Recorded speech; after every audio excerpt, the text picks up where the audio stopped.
Assalamualaikum warahmatullahi wabarakatuh. Nama saya Aisyah Shuraya binti Az-Zahari. Nombor matrik saya ialah 2022931037. Saya merupakan ahli pertama yang akan memulakan pembentangan kita pada hari ini yang bertajuk Falsafah Pendidikan Islam dalam kalangan mahasiswa Muslim, iaitu analisis terhadap cabaran semasa. Sebelum saya memulakan perbincangan tentang cabaran pertama yang dihadapi oleh mahasiswa Muslim, saya ingin memperkenalkan apa itu falsafah pendidikan Islam. Perkataan falsafah berasal daripada dua gabungan perkataan dalam bahasa Greek kuno, iaitu filosofia. Philos bermaksud cinta dan sophia bermaksud kebijaksanaan, yang akhirnya memberi erti cintakan kebijaksanaan. Falsafah merupakan satu usaha untuk mencari sesuatu perkara menggunakan akal fikiran untuk mendapatkan kebenaran dan keyakinan yang hakiki.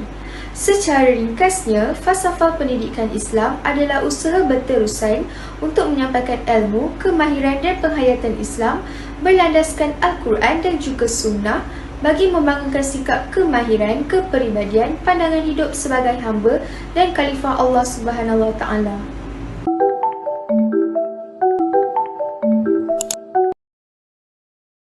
My question is, there's a famous hadith saying by the Prophet, peace be upon him, that we should seek knowledge unto China. Now, I've talked to a lot of brothers about this, and my perspective on it, even though I haven't researched it, is that this knowledge does not talk about religious knowledge, because the religious knowledge at the time was in Saudi Arabia, where the Prophet, peace be upon him, was. And people all over the world were coming to see him at that time for religious knowledge. But my question is, this hadith, does it relate to religious knowledge or knowledge of the dunya, science, maths, etc.? But there's a question that the Prophet said that seek knowledge even if you have to go to China. It's because religious knowledge was in Saudi Arabia, it was worldly knowledge. So does it mean you can go to China for worldly knowledge? Point number one, brother. According to Sheikh Nasruddin Albani, this hadith is a Mawdu hadith. It's a fake hadith. It's not a correct hadith. Because the center of education even at that time was in China. This hadith is a fake hadith, but that doesn't mean your question is not valid. You have to use other hadith to prove your question. The first guidance given by Allah subhanahu wa ta'ala to the whole of humanity was not to pray, was not to give zakat, it was Iqra. In Surah Al-Alaq, chapter 96, verse number 1, Iqra. And our beloved Prophet Muhammad sallallahu alaihi wasallam said, it's mentioned by Haki, it is obligatory on every Muslim, man or woman, to acquire knowledge. So acquiring knowledge is fard in Islam. It's compulsory. It includes, the more obligatory is the deen knowledge, but that does not mean you cannot go and travel even for worldly knowledge. You can, as long as you fulfill the criteria. Even for worldly knowledge, you can, as long as it benefits you, it gets you closer to Allah subhanahu wa ta'ala. Hope that answers the question.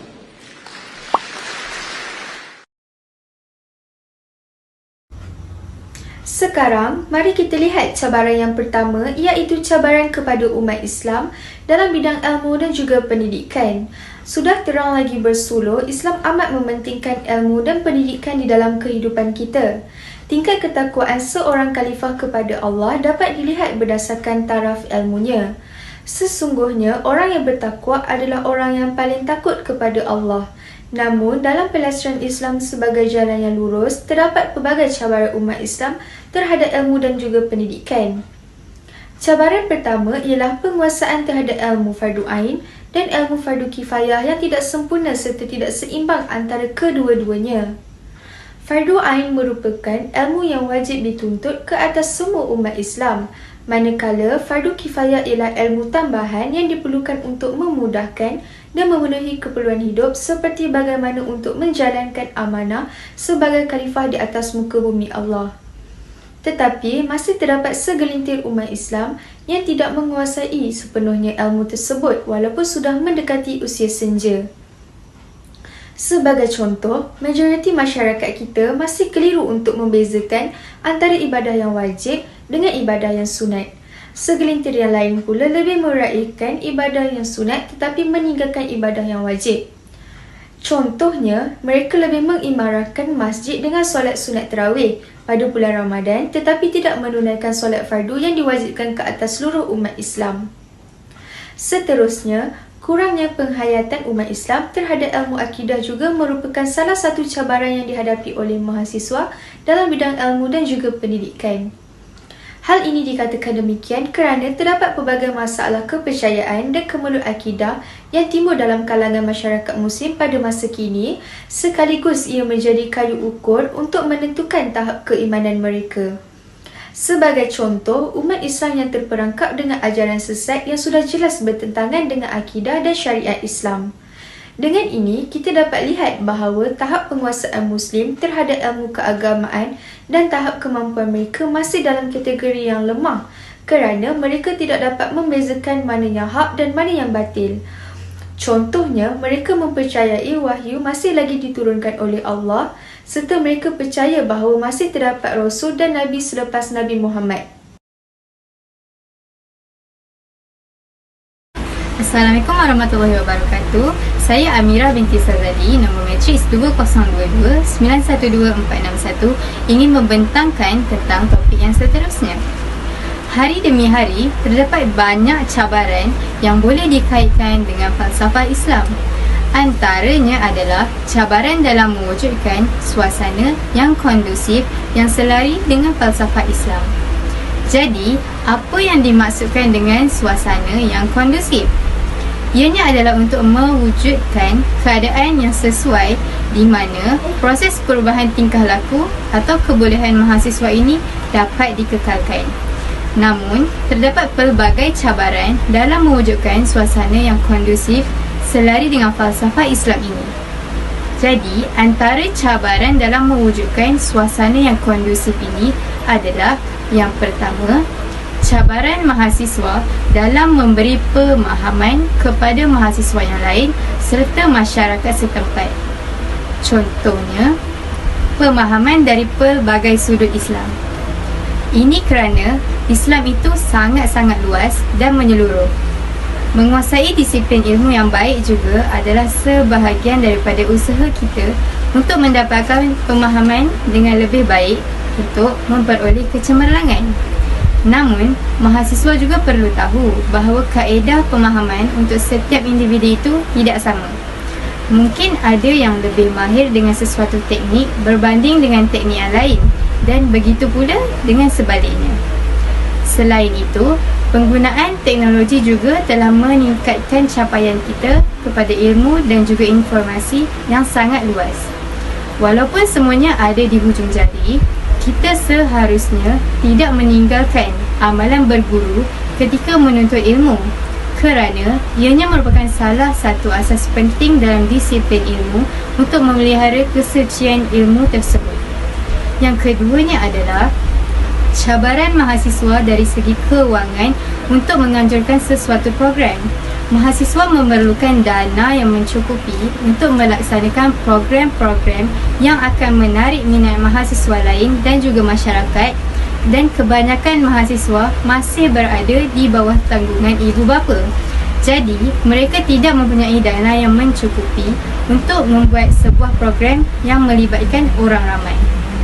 Cabarannya di sini adalah kos yang diperlukan untuk menganjurkan program yang menarik secara besar-besaran biasanya akan menelan kos yang agak besar. Oleh hal yang demikian, perkara ini seharusnya mendapat perhatian yang lebih daripada pihak pentadbiran universiti atau pihak berwajib untuk sediakan dana yang mencukupi, kerana masalah kos ini tidak sepatutnya membebankan pelajar. Dengan itu, suasana yang kondusif dapat diwujudkan dalam kalangan mahasiswa selaras dengan falsafah Islam ini. Yang terakhir sekali adalah cabaran mahasiswa dalam memerlukan sokongan daripada pihak berwajib, ahli keluarga, masyarakat setempat serta sesama mereka sendiri. Sokongan tersebut bukanlah semata-mata berupa wang ringgit, tetapi merangkumi sokongan dari segi emosi. Contohnya, kebanyakan mahasiswa akan mengalami stres, kemurungan dan tidak mahu belajar. Hal ini secara tidak langsung telah menyebabkan prestasi mereka terjejas dan wujudnya suasana yang tidak menyenangkan. Jadi, dari segi sokongan inilah sedikit sebanyak dapat membangkitkan semangat juang dalam kalangan mahasiswa untuk terus berusaha untuk menjayakan apa yang sedang mereka usahakan. Hal ini secara tidak langsung dapat mempengaruhi prestasi mereka dalam akademik dan juga kurikulum. Penerapan nilai-nilai murni berupa kata-kata semangat ini seharusnya menjadi budaya dalam kalangan pihak yang bersangkutan dengan mahasiswa agar mereka berasa lebih dihargai dan terwujudnya suasana yang harmoni di kalangan mereka semua.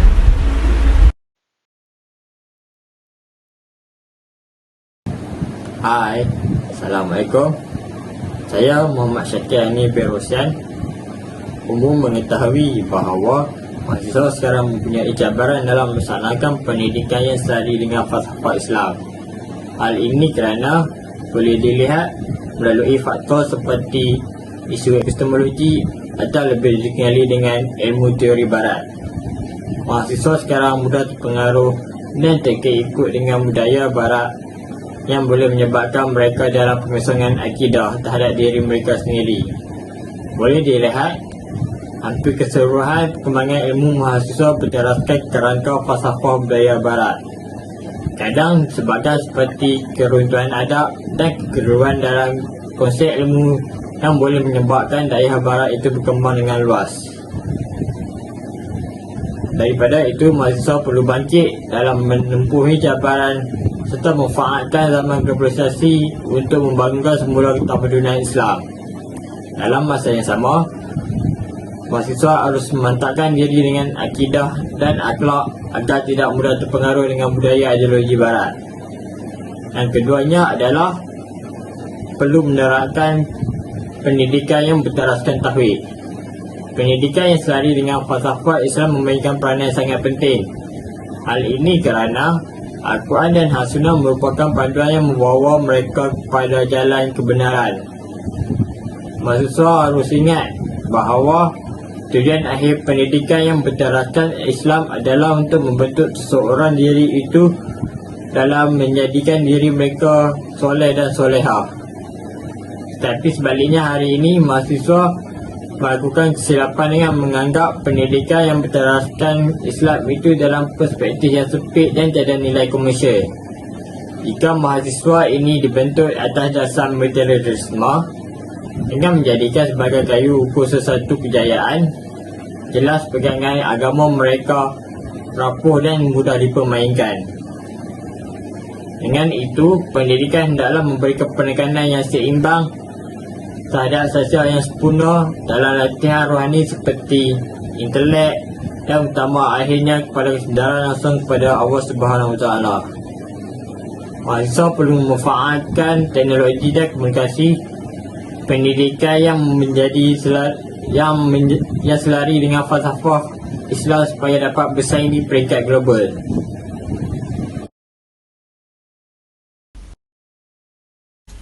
Assalamualaikum warahmatullahi wabarakatuh. Saya Rabiatul Adawiyah binti Ahmad Azmi akan meneruskan pembentangan mengenai subtopik bagi cabaran pembentukan akhlak mahasiswa Muslim mengikut falsafah Islam.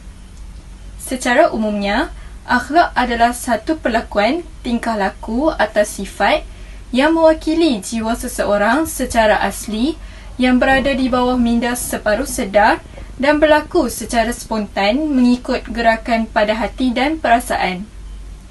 Terdapat pelbagai cabaran untuk membentuk akhlak mulia dalam kalangan mahasiswa Muslim mengikut falsafah Islam. Cabaran yang pertama ialah pengaruh media sosial. Media sosial telah menjadi sebahagian daripada keperluan kemajuan masa kini. Namun, tidak dapat dinafikan bahawa segelintir mahasiswa telah menyalahgunakan kemudahan teknologi yang ada ini dengan perkara yang tidak bermanfaat. Sebagai contoh, kecanggihan teknologi juga telah menyebabkan mahasiswa lebih mudah terpengaruh dengan budaya kuning seperti terpengaruh dengan aksi lucah yang dipamerkan di media sosial. Hal ini akan mendorong keruntuhan akhlak dalam kalangan mahasiswa. Remaja kini mudah terpengaruh kerana mempunyai sifat ingin tahu dan perasaan ingin mencuba yang terlalu tinggi. Tambahan pula, mahasiswa mudah terdedah dengan laman-laman yang tidak bermoral dan maklumat yang tidak sahih.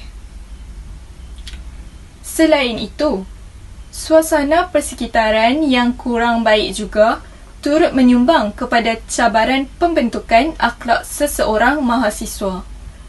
Sebagai contoh, pergaduhan dan perbalahan yang berlaku di dalam rumah tangga antara suami dan isteri. Perkara tersebut akan mempengaruhi emosi dan memberi kesan yang negatif kepada tingkah laku mereka.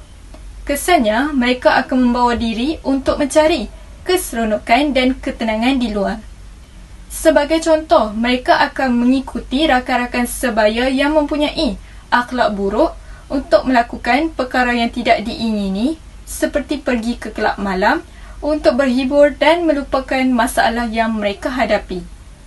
Oleh itu, kita dapat lihat bahawa gaya hidup dan persekitaran yang tidak berakhlak dapat mempengaruhi tingkah laku dan tutur kata mereka yang menyebabkan keruntuhan akhlak berlaku dalam kalangan mahasiswa. Cabaran yang terakhir adalah disebabkan oleh kurangnya pemantauan daripada ibu bapa. Ramai ibu bapa yang terlampau sibuk dengan urusan kerja menyebabkan mereka kurang masa bersama anak-anak dan secara tidak sengaja membuat anak merasa terabai dari segi fizikal dan mental. Perbuatan dan pertuturan harian anak yang tidak dipantau sebaiknya telah menyebabkan akhlak mereka rosak. Hal ini dikatakan demikian kerana akhlak anak yang tidak dipantau mahupun ditegur telah menjadi kebiasaan bagi mereka dan sukar untuk diubah sehingga menjadi dewasa. Seterusnya, saya akan meneruskan pembentangan dengan menutup perbincangan kami dengan cadangan dan kesimpulan daripada topik ini. Falsafah boleh didefinisikan sebagai usaha ke arah mencintai, mencari, mengkaji dan menanggapi sesuatu perkara dengan menggunakan akal fikiran dan kebijaksanaannya untuk mendapatkan kebenaran dan keyakinan yang hakiki. Fokus falsafah ialah pencarian ilmu-ilmu bermanfaat dan amalan-amalan baik yang boleh membawa kepada kesempurnaan dan kebahagiaan dalam hidup manusia tercapai. Berdasarkan isi-isi cabaran yang telah dinyatakan, jelaslah bahawa terdapat banyak cabaran semasa yang dihadapi oleh mahasiswa di negara kita. Kesemua yang telah dibincangkan ini adalah berdasarkan falsafah Islam yang menekankan nilai-nilai yang positif khususnya pada mahasiswa Muslim. Pada satu ketika, Allahyarham Hamka yang dikenali sebagai seorang sastrawan dan agamawan terbilang pernah berkata, pergaulan mempengaruhi didikan otak. Oleh itu, untuk membersihkan jiwa, hendaklah kalian bergaul dengan orang-orang yang baik akhlaknya dan berbudi pekerti yang dapat kita kutip manfaatnya.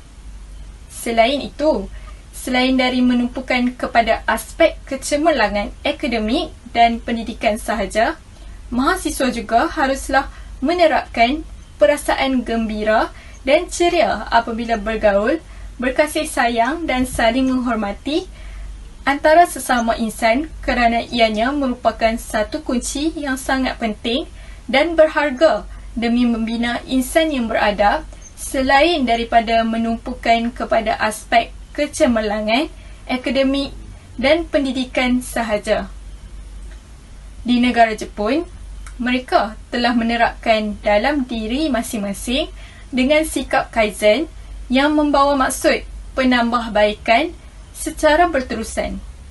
Konsep Kaizen telah dijelaskan secara teliti dan mendalam sehingga ianya menjadi unsur budaya masyarakat Jepun, terutamanya dalam bidang perkhidmatan, penghasilan produk serta pengurusan. Oleh itu, negara kita juga perlu mempraktikkan sikap yang sebegitu rupa untuk meningkatkan kualiti pendidikan kita. Seperti mana yang dibincangkan secara mendalam tentang konsep Al-Falah yang telah menjadi nilai yang penting dan utama dalam segala bahagian kehidupan umat Islam. Kesimpulannya, sebagai seorang mahasiswa Muslim, dalam melaksanakan pendidikan mengikut falsafah Islam, haruslah sentiasa mencari kebenaran dan tidak jemu dalam mencari ilmu untuk bekalan kita di akhirat kelak. Hal ini kerana ilmu amat berharga bagi membentuk seseorang yang berakhlak dan bijaksana. Mempelajari ilmu akan menjadikan manusia itu semakin tunduk dan takjub kepada Allah SWT dan meninggikan darjat seseorang hamba. Sekian sahaja pembentangan dari kami. Semoga segala yang disampaikan dapat diambil iktibar bagi mengubah diri kita menjadi insan yang lebih baik di kemudian hari. Sekian, terima kasih dan Assalamualaikum.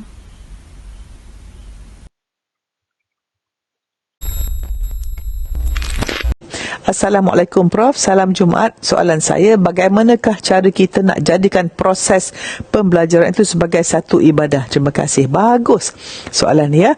Maknanya pelajar ini sangat-sangat tahu bahawa kalau kita sebagai pelajar, kita belajar 8 jam satu hari. Kalau kita tak niat ibadah, alangkah ruginya.